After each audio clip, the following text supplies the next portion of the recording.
तो हम लोग फिजिकल प्रॉपर्टी पढ़ रहे थे, तो उसमें से दो प्रॉपर्टी पढ़ लिए, physical state, smell and boiling point. आज देख रहे हैं सॉल्युबिलिटी, है ना। तो सॉल्युबिलिटी में जो लोअर अमाइंस है, लोअर एलिफेटिक अमाइन,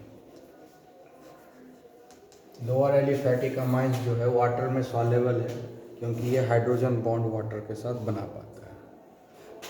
समझ गए ना। लोअर एलिफेटिक अमाइंस, इसमें हाइड्रोकार्बन पार्ट छोटा होता है, क्योंकि हाइड्रोकार्बन पार्ट जो होता है वो इनसॉल्युबल होता है वाटर में। तो लोअर एलिफेटिक अमाइंस में क्या होता है कि हाइड्रोकार्बन पार्ट छोटा होता है, तो इसलिए वो हाइड्रोजन बॉन्ड बना पाता है वाटर के साथ, और इसीलिए वो सॉल्युबल है। ठीक है ना। और धीरे धीरे सॉल्युबिलिटी डिक्रीज करेगा जैसे जैसे नंबर ऑफ कार्बन बढ़ता जाएगा, है ना। एक कार्बन से दो कार्बन गया, सॉल्युबिलिटी घटेगा, तीन कार्बन गया, घटता जाएगा, और छः कार्बन जाते जाते वाटर इनसॉल्युबल हो जाएगा, है ना। सिक्स कार्बन जैसे ही आ जाएगा तो ये जो है वाटर इनसॉल्युबल हो जाएगा, लेकिन वो सॉल्युबल होगा less polar solvent. Less polar solvent मतलब आयनिक कैरेक्टर थोड़ा बहुत जिसमें है, जैसे कि ईथर है, अल्कोहल है, बेंजीन है, ये सब लेस पोलर सॉल्वेंट है। पोलर सॉल्वेंट मतलब इसमें कुछ आयनिक कैरेक्टर, कोवलेंट तो है ही, लेस आयनिक कैरेक्टर है, तो उसमें ये सॉल्युबल है। समझ गया। क्योंकि वहाँ पर हाइड्रोजन बॉन्ड के चलते ये नहीं बनता है वहाँ पर, चूँकि वो आयनाइज कर जाता है। समझ गया ना, जिसके चलते होता है, तो इसमें पोलैरिटी डेवलप होता है। क्योंकि ये पोलर सॉल्वेंट है, ये थोड़ा सा पोलैरिटी डेवलप कर देता है अमाइंस में भी। तो पोलर पोलर में पोलर में फिर इंट्रैक्शन होता है और फिर वो डिजॉल्व हो जाता है। इसलिए हायर एलिफेटिक अमाइंस जो होता है लेस पोलर सॉल्वेंट जैसे कि ईथर, अल्कोहल और बेंजीन में सॉल्युबल है, क्योंकि वो पोलैरिटी इंड्यूस कर देता है अमाइंस में भी। ये लेस पोलर है, इसमें पोलैरिटी कैरेक्टर है, और ये पोलर कैरेक्टर जो है वो अमाइंस में भी इंट्रोड्यूस कर देता है। और जैसे उसमें आएगा पोलैरिटी का कैरेक्टर तो दोनों का कैरेक्टर सेम हो जाएगा, लाइक डिजॉल्व्स लाइक। तो जब दोनों पोलर हो गया तो फिर डिजॉल्व हो जाएगा। ठीक है ना। एराइल अमाइंस किसी भी हालत में वाटर में सॉल्युबल नहीं है ना। चाहे लोअर एराइल अमाइन हो, चाहे हाइयर एराइल अमाइन हो, कोई भी हो, वाटर इनसॉल्युबल होता है। हाँ, उसका मेन रीज़न क्या होता है कि अराइल अमाइन में जो बेंजीन रिंग होता है, अराइल अमाइन में जो बेंजीन रिंग होता है वो डोमिनेंट है। समझ गया। और वो एकदम पूरी तरह से नॉन पोलर है, वो पूरी तरह से नॉन पोलर है। तो इसलिए जो है हाइड्रोजन बॉन्ड बनने नहीं देता है। पोलैरिटी थोड़ा बहुत आएगा तभी ना हाइड्रोजन बॉन्ड बनेगा। ठीक है, आया बात समझ में। अमाइंस में नाइट्रोजन हाइड्रोजन है, लेकिन बेंजीन रिंग का कैरेक्टरिस्टिक क्या है कि वो इलेक्ट्रॉन डेंसिटी को अपने तरफ पुल करता है। आई बात समझ में। तो नाइट्रोजन का इलेक्ट्रॉन डेंसिटी और कम हो जाता है, तो नाइट्रोजन हाइड्रोजन का इलेक्ट्रॉन नेगेटिविटी डिफरेंस जो है कम हो जाता है। इलेक्ट्रोनेगेटिविटी डिफरेंस कम होने के कारण क्या होता है कि वो हाइड्रोजन बॉन्ड डेवलप नहीं कर पाता है। इसीलिए अराइल अमाइन किसी भी कीमत पर, चाहे लोअर हो चाहे हायर हो, कोई भी अराइल अमाइन होगा वो इंसॉल्युबल होता है वाटर में। ठीक है ना, due to the presence of benzene ring. ठीक है ना, क्योंकि ये जो बेंजीन रिंग है ये डोमिनेंट पार्ट है। ठीक है, बेंजीन रिंग जो है डोमिनेंट पार्ट है, और ये जो डोमिनेंट पार्ट है वो नॉन पोलर है। तो डोमिनेंट पार्ट जब नॉन पोलर हो जाएगा तो क्वाइट इंसॉल्युबल है। ऐसे ही हाइड्रोकार्बन इंसॉल्युबल होता है, ऊपर से डोमिनेंट हो गया तो दिक्कत होगा ही ना। ठीक है, आया बात समझ में। और इसमें क्या है, higher amine, higher aliphatic amines में हाइड्रोकार्बन पार्ट ज़्यादा बड़ा हो जाता है ना। हाइड्रोकार्बन पार्ट जो है बड़ा हो जाता है, तो हाइड्रोकार्बन पार्ट जब बड़ा हो जाएगा तो सॉल्युबिलिटी उसका कम हो जाता है, क्योंकि हाइड्रोकार्बन जो है वाटर में इनसॉल्युबल, क्योंकि नेचर सेम नहीं है, दोनों का अलग अलग नेचर है। ठीक है, क्लियर। तो ये हो गया हमारा सॉल्युबिलिटी। अब हम लोग आगे बढ़ेंगे दूसरे टॉपिक पे। ठीक है, तो हम लोग जो आप देखेंगे बेसिक कैरेक्टर ऑफ अमाइंस। ठीक है, तो इसमें बेसिक कैरेक्टर है, कैसे जानते हैं, इसलिए कि ये हुआ अमोनिया। ठीक है, और ये हो गया अमाइन, ठीक है। ये भी हो गया अमाइन, ठीक है।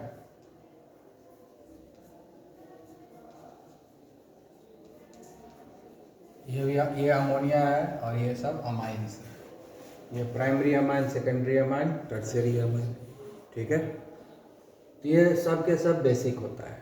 क्यों बेसिक होता है? क्योंकि नाइट्रोजन के ऊपर एक लोन पेयर है, नाइट्रोजन के ऊपर एक लोन पेयर है ना, ये लोन पेयर, इसलिए ये सब के सब लुईस बेस है, ठीक है ना।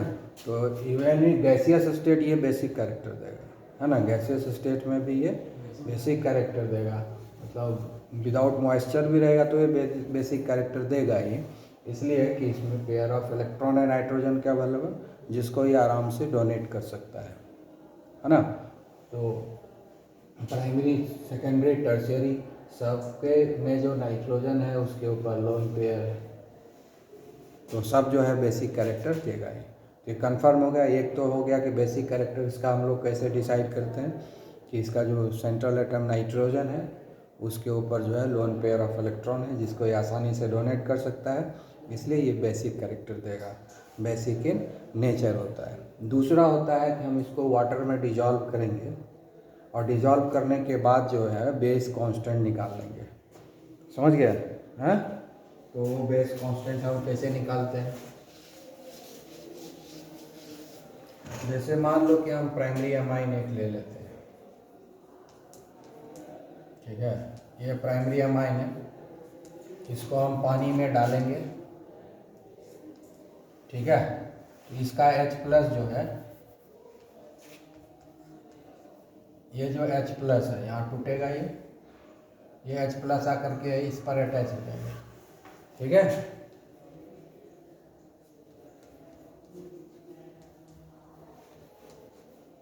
यहाँ पॉजिटिव चार्ज आ जाएगा और ये OH माइनस बनाएगा, समझ गए। उसके बाद हम इसका इक्विलिब्रियम कांस्टेंट निकालेंगे, क्योंकि ये तो इक्विलिब्रियम में है, ये रिएक्शन जो है इक्विलिब्रियम में है ना। क्योंकि ये जो है अमाइंस जो है वीक बेस होता है, तो कंप्लीटली डिसोसिएट नहीं होता है पानी में डालने के बाद। वीक बेस है ना, स्ट्रॉन्ग बेस नहीं है, अल्कली नहीं है, ये वीक बेस है। तो पानी में डालने के बाद 1-2% ही डिसोसिएट होता है, बाकी तो इसी रूप में रहेगा। 1-2% डिसोसिएट होकर इसमें कन्वर्ट होता है। एक बार उसके बाद इक्विलिब्रियम इस्टेब्लिश हो जाता है, मतलब लगता है कि ये ना तो उसमें डिसोसिएट हो रहा है, ना ही ये दोनों कंबाइन करके ये बना अस्थिर हो गया, लेकिन ऐसा होता नहीं है। इधर से एक मॉलिक्यूल डिसोसिएट हो रहा है, उधर से एक मॉलिक्यूल आपस में ज्वाइन करके इसमें कन्वर्ट हो, ये डायनामिक इक्विलिब्रियम में होता है, ठीक है। तो अब हम इसके हेल्प से कैसे निकालेंगे? तो हम जो है इक्विलिब्रियम कांस्टेंट निकाल लेते हैं। इक्विलिब्रियम कांस्टेंट निकालने मालूम है ना कैसे निकालते हैं? कॉन्सेंट्रेशन ऑफ प्रोडक्ट, ठीक है, divided by concentration of the reactant,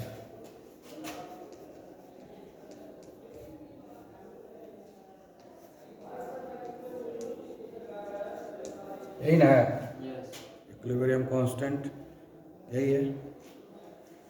उसके बाद इक्विलिब्रियम कांस्टेंट है, ये भी तो क्योंकि बहुत कम पानी यूज होता है ना, हमको ऐसा लगता है कि पानी यूज ही नहीं हुआ, मुश्किल से 0.11% यूज हो गया, वाटर तो बहुत है ना। तो लगता है कि ये इसका कॉन्सेंट्रेशन में कोई चेंज नहीं होता है, तो ये भी कांस्टेंट ही रह गया है यहाँ पर। तो यहाँ रख के कोई फ़ायदा नहीं है, क्योंकि इधर तुम सबको वेरिएबल को रखना है, इसको उठा करके इधर ले आते हैं।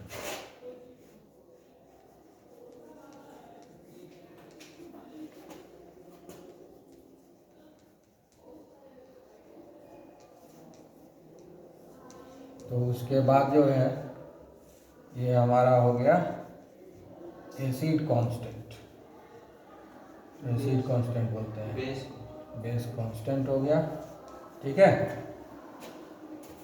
अब इसी को हम लोग लिखेंगे Kb। Kb किसको बोलते हैं? बेस कांस्टेंट, ठीक है ना।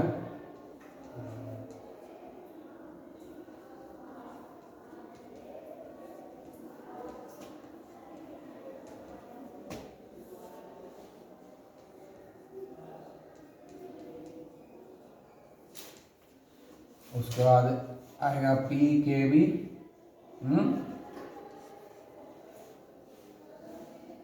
पी के वी क्या होता है? Anti logarithm of K we. समझ गए? अब हम लोग के वी का वैल्यू और पी के वी का वैल्यू से पता कर सकते हैं कि ये बेसिक है, कितना बेसिक है। ठीक है ना? के वी का वैल्यू जितना ज़्यादा होगा उतना ज़्यादा बेसिक होगा। Higher the value of K V, higher would be the basic strength. Lower the p K V value, higher would be the basic strength. तो हमारे पास डेटा रहेगा, पीएच मीटर लगाएंगे, उससे हम पता कर लेंगे, है ना? तो हमको के वी का भी पता चलेगा, पी के वी दोनों है, तो higher the p K V value, higher would be the basic strength, है ना? और p K V value, lower the p K V value, higher would be the basic strength. ठीक है? तो के वी और पी के वी वैल्यू से भी हम पता कर सकते हैं कि ये बेसिक है या नहीं, न्यूमेरिकली। प्रैक्टिकली हम इससे पता कर सकते हैं बेसिक स्ट्रेंथ, और थियोरेटिकली पता कर सकते हैं उसके स्ट्रक्चर को देख करके कि उसमें लोन पेयर ऑफ इलेक्ट्रॉन है, इसलिए वो बेसिक कैरेक्टर है उसमें। और प्रैक्टिकली एक्सपेरिमेंटली हम के we and P K we से पता कर लेंगे कि बेसिक स्ट्रेंथ है कि नहीं। तो के we and P K V value amines का ऐसा आता है जिससे ये पता चलता है कि ये बेसिक है। आ गया समझ में? तो बेसिक कैरेक्टर ये भी एक पता करने का तरीका है। समझ में आ गया? हाँ? इसमें बेसिक कैरेक्टर है या नहीं है इसका पता और भी कर सकते हैं कि इसको हम एसिड से रिएक्शन करवाएंगे। ठीक है? जैसे प्राइमरी अमाइन हम ले लिए, इसका रिएक्शन जो है कोई भी एसिड से करवा सकते हैं, HCl H2SO4 किसी भी से भी। ये जो है इससे रिएक्शन करेगा, ये H+ यहाँ आ जाएगा, तो बनेगा CH3,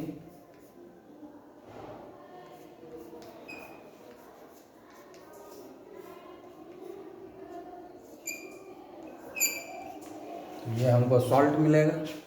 एसिड और बेस, ये एसिड है, इसके बारे में हमको कुछ नहीं मालूम है, रिएक्शन करवाए तो हमको मिला सॉल्ट। तो ऐसा तो तभी कि एसिड से किसी चीज़ को रिएक्शन कराए और सॉल्ट मिले तो तुरंत समझ में आता है कि वो बेस है, तो कंफर्म हो गया कि ये बेस है। तो ये सारा तरीका है जिससे कि हम पता कर सकते हैं कि वो बेस है या नहीं है। आई बात समझ में? उसके बाद जो है इसका रिएक्शन जो है, अब ये जो है मान लो कि अमाइंस में शुरू में ही पढ़ा दिए कि जब ये सॉल्ट बन गया तो वापस अगर हमको अमाइंस बनाना है तो क्या करेंगे? सोडियम हाइड्रोक्साइड या पोटेशियम हाइड्रोक्साइड से रिएक्शन करवा देंगे, वापस हमको अमाइन मिल जाएगा, है ना? इसका वापस ये मिल जाएगा अगर इसका रिएक्शन हम सोडियम हाइड्रोक्साइड और पोटेशियम हाइड्रोक्साइड को रिएक्ट करा देंगे तो वापस हमको जो है बेस मिल जाएगा। ये एक एडवांटेज है। ठीक है? समझ में आ गया? अब हम लोग दूसरा कैरेक्टर सब पढ़ेंगे। तो हम लोग जो है कॉम्परेटिव स्टडी कर रहे हैं बेसिक स्ट्रेंथ का। तो alkyl amines are stronger bases than ammonia. Alkyl amines मतलब जो अमाइन ग्रुप है उसमें जो है अल्कलाइन कुछ भी रहेगा, मतलब उसमें अल्काइल ग्रुप रहेगा। जैसे ये है ना, ये इसमें एक अल्काइल ग्रुप जो है CH3 दे दिए हैं, और ये जो है अमाइन है, ये जो है अमोनिया, इसमें ये अमोनिया है। ठीक है? और ये जो है हमारा अमाइन है। तो अमोनिया का जो भी लोन पेयर है दोनों में, तो दोनों में बेसिक स्ट्रेंथ है। ये हुआ अल्काइल अमाइन। तो alkyl amine are stronger bases than ammonia. Ammonia से ज़्यादा स्ट्रॉन्ग है बेसिक स्ट्रेंथ, इसका बेसिक स्ट्रेंथ ज़्यादा है। ऐसा क्यों है? क्योंकि इसमें तो जो नाइट्रोजन हाइड्रोजन है, ये जो हाइड्रोजन है ना तो इलेक्ट्रॉन रिलीज करेगा ना कि एक्सेप्ट करेगा, उसमें ऐसा इलेक्ट्रोनेगेटिविटी बहुत ही कम होता है। लेकिन इसमें एक जो है, ये जो मिथाइल ग्रुप है, ये इलेक्ट्रॉन रिलीजिंग ग्रुप है ना, ये प्लस आई इफेक्ट देता है ना, ये प्लस आई इफेक्ट देगा ना। अल्काइल ग्रुप जो होता है प्लस आई इफेक्ट देता है, मतलब अपने ऊपर पॉजिटिव चार्ज डेवलप करेगा, अपने से दूर भगाएगा इलेक्ट्रॉन डेंसिटी। तो ये इलेक्ट्रॉन डेंसिटी नाइट्रोजन पर आ जाएगा, ये यहाँ इलेक्ट्रॉन डेंसिटी क्या होगा, नाइट्रोजन पर आ जाएगा, ठीक है ना।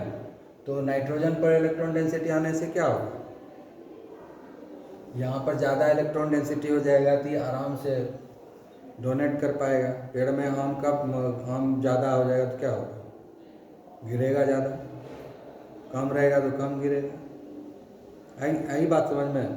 तो इलेक्ट्रॉन डेंसिटी नाइट्रोजन का बढ़ जाएगा, तो इस पर क्या होगा, जब इलेक्ट्रॉन डेंसिटी बढ़ा होगा तो आपस में रिपल्सन इलेक्ट्रॉन में ज़्यादा हो जाएगा, तो आराम से रिलीज़ करेगा इसके कंपैरिजन में। तो ये रेडली रिलीज़ करेगा इलेक्ट्रॉन, पेयर ऑफ इलेक्ट्रॉन को। तो रेडली जो रिलीज़ करता है वही ज़्यादा स्ट्रॉन्गर बेस होता है, तो इसलिए aryl amines are stronger base than ammonia. आ गया बात समझ में, क्लियर। अब है, अगर गैसियस फेज में है, primary amine, secondary amine, tertiary amine. ये टर्शियरी अमाइन है, ये सेकेंडरी है, और ये प्राइमरी है, और ये सिंपल अमोनिया है। तो अमोनिया से तो सबका ज़्यादा होता है, वो तो हम लोग यहाँ पढ़ लिए। अब हम लोग टर्शियरी, सेकेंडरी और प्राइमरी अमाइन में कंपैरिजन करेंगे गैसियस स्टेट में। एक्वस कंडीशन में नहीं बात कर रहे हैं, एक्वस कंडीशन में उल्टा हो जाता है, ठीक है ना। तो हम लोग पहले पढ़ेंगे गैसियस स्टेट और non aqueous solution. Non aqueous solution बनाएंगे, मतलब हम इसका जो सॉल्यूशन अल्कोहल में बना लिए, इसका सॉल्यूशन कार्बन टेट्राक्लोराइड में बना लिए, इसका सॉल्यूशन हम ईथर में बना लिए, है ना। आई बात समझ में। तो नॉन एक्वस सॉल्यूशन अगर तैयार करते हैं तो उसमें जो बेसिक स्ट्रेंथ सबसे ज़्यादा टर्शियरी का होगा, सबसे ज़्यादा बेसिक स्ट्रेंथ टर्शियरी का होगा, ठीक है। आई बात समझ में।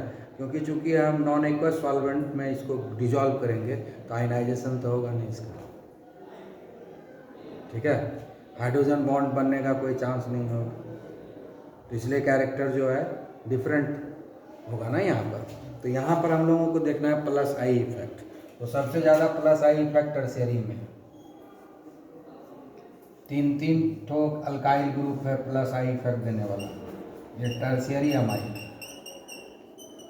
है ना।